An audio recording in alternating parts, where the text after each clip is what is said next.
Muchas gracias, Luis, por su mensaje, que más allá de la tragedia ha sido capaz de enseñarnos optimismo y que hay soluciones que no sean militares, sino de diálogo. Y para que recordamos este optimismo, para todos los que no estaban en Canberra, vamos ahora a escuchar y a ver esta película del discurso tan optimista, tan motivante que nos hizo Ingrid en Canberra.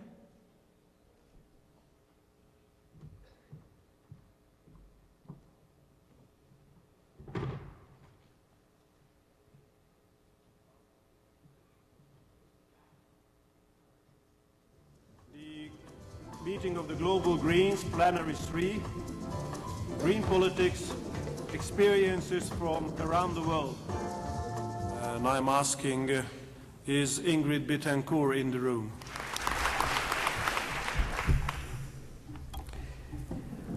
Well, I would say a warm hello to everybody here, à tous ceux qui parlent français, aux Africains qui sont là présents avec nous.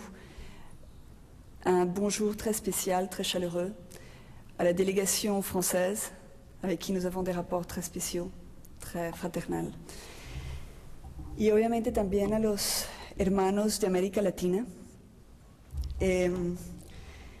a todos aquellos que desde América Latina están dando una lucha verde, difícil, valerosa. Para ellos también un especial y caluroso saludo.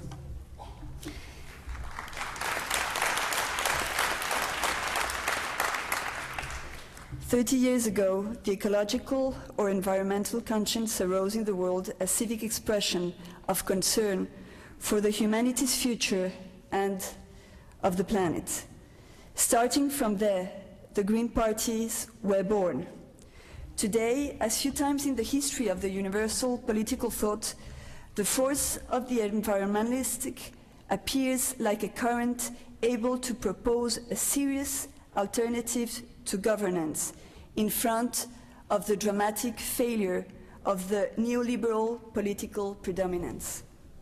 When our societies have fallen in the abyss of the self-destruction, of the economic apartheid, and of the dictatorship of the profits, the Greens turn out to be the only ones proposing a new social contract and a new economic model. Fortunately, this current of thought achieves its ideological maturity today, in the moment in that humanity's survival is at stake. In this global meeting of Greens, it is important to look at all the political scenarios that our forces are debating. Let us not think of what we have not achieved, but of what we can make, of what we can do, and in what we have to work. Let us don't make the listing of our weaknesses, but rather claim our strengths. Because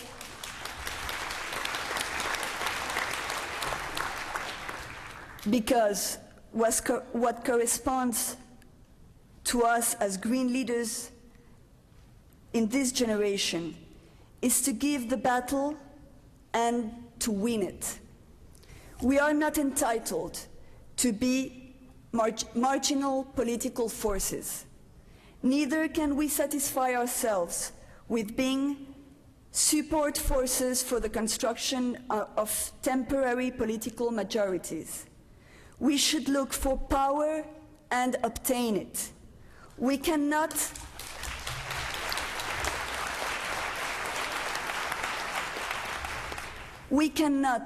undervalue ourselves, because the world looks upon us and it expects from us big actions. That is the reality. We are flying the modern flag of the new humanism. Our fight is for the salvation of the planet. It is for the whole humanity's survival, of its history, of its dignity, of its accumulated cultural richness, and of its diversity. This is our new frontier. an immaterial and universal one, more dramatic frontier than the conquest of the New World, or than man's first step on the moon, because to reach it, we don't depend on our physical or technological, on our moral resistance.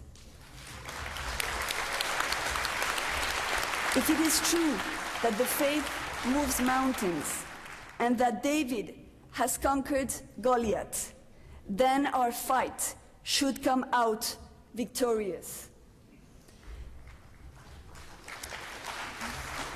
Because to defend the right to live, today like in the past, it implies heroism, temper, and courage. Let us not deceive ourselves. To be green in this new millennium, we have to endorse the uniform of the new samurai, to defend our values, our principles, our ideals, above everything, even above our own life.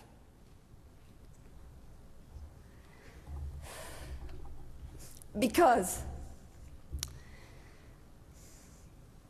without those values, without those principles, and without those ideals, life becomes a condemnation. We should understand the essence of what we are outlining to the world. The salvation of the planet, the right to live, is nothing else than a fight for values. These values are those that all human beings share, regardless of the color of our skin or of the name that we give to our God. And because they are essential values, they are not negotiable. To outline a new economic order, a new social pact, this is not a utopia. It is simply the basic thing, the minimum, to continue working as societies in a globalized world. I say this with force and with anguish, because I feel that we cannot waste any more time. Today we have an opportunity. It is still time of stopping the system of self-destruction that they want to impose us. But this depends on our will, on our character, on our commitment, and not on what they will grant us from their power.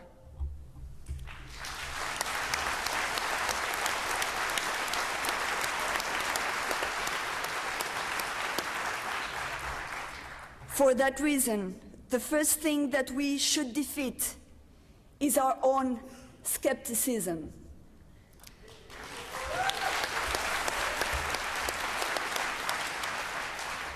That war that we will win will be won more quickly in the measure that we are able to communicate certainties to the multitudes.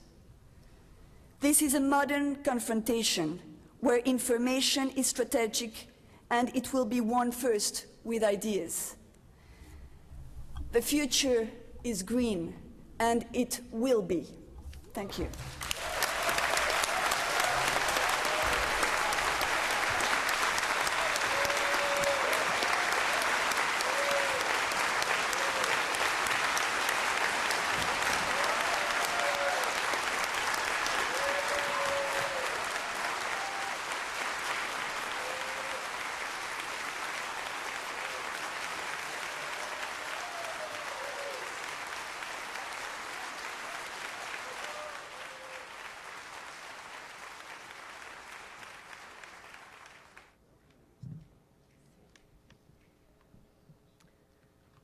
Bueno, después de este mensaje tan optimismo, creo que tenemos que seguir haciendo presión. Tenemos que politizar y repolitizar el tema de la libertad de Ingrid. Ingrid no está secuestrada por razones humanitarias, sino políticas. Tenemos que decir al mundo entero que falta Ingrid la Verde aquí en esta silla. Tenemos que movilizar y removilizar para su libertad, para que no se quede vacía esta silla. Y voy a pedirles 1 minuto de gritos y de aplausos para que no oiga Ingrid donde está. ¡Viva Ingrid!